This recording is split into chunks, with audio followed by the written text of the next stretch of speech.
We moeten denk ik gewoon durven uitspreken dat we dit seizoen voor de kampioenschap willen gaan. En, dat zal een hele zware kluif worden. Hele zware klus. En dat moeten we maar bewijzen. We hebben er een selectie voor. We hebben in het begin van de competitie heel veel blessures gehad. Die kunnen we opvangen. We zijn nog steeds ongeslagen. Dus ik denk dat het inderdaad dan maar dit jaar moet gebeuren. En dan dat liedje wat de supporters zingen, is het niet nu dan volgend jaar. Dat laten we dan maar bij het nu houden. Danny Guit, hij is intussen 28 jaar en dat er voetbal kent, weten we. Maar hij had ook een orenhobby. Boven mijn schouderkop heb ik 2 engelen. Die zijn op zoek naar de duivel.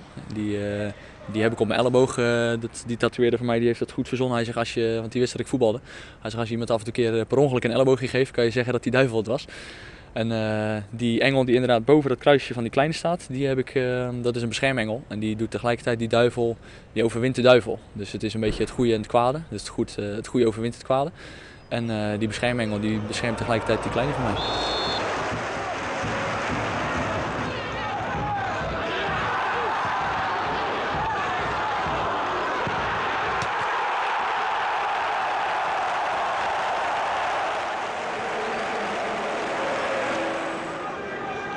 Danny Guit stiert bekend als een huddewerker met een soort loopvermogen.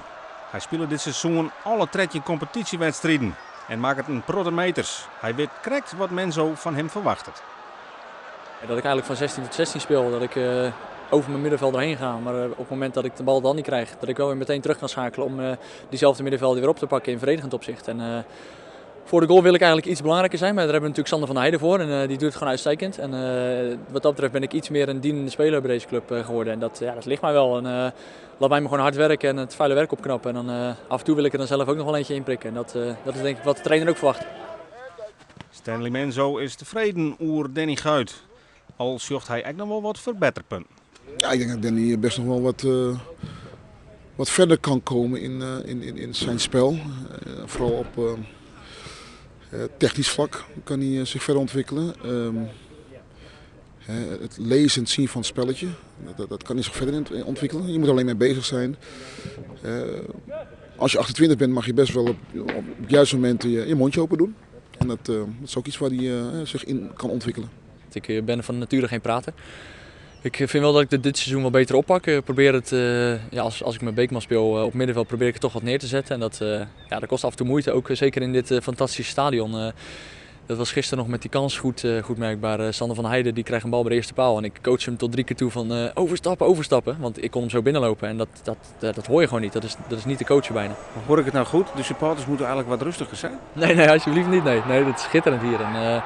Maar het maakt het soms wel moeilijk om te coachen.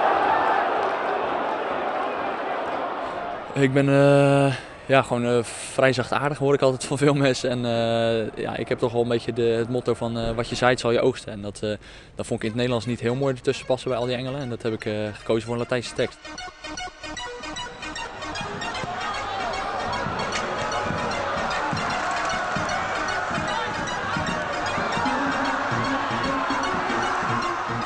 Ik weet dat ik in de Eredivisie kan spelen. En, het liefst met Cambuur. Want ik heb ook niet meer de illusie dat ik nog veel hoger op kan qua, laten we zeggen, topclubs in Nederland. Dus ik wil gewoon een stabiele factor worden bij Cambuur in de Eredivisie. Dat lijkt mij een mooi doel.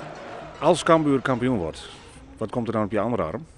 Ik heb inderdaad voor juni 2010 heb ik al een plekje gereserveerd. En mochten we kampioen worden, wat dan meteen mijn hoogtepunt is uit mijn carrière, dan heb ik een plekje op mijn linker onderbeen gereserveerd. En die tatoeëerder weet er al van. Dus mocht het niet gebeuren, komt er gewoon wat anders. Maar mocht het wel gebeuren, dan heb ik inderdaad het Cammingha Buren logo met het hartje in het midden. En promotie 2009-2010. Dus daar wil ik wel graag inkt aan spenderen.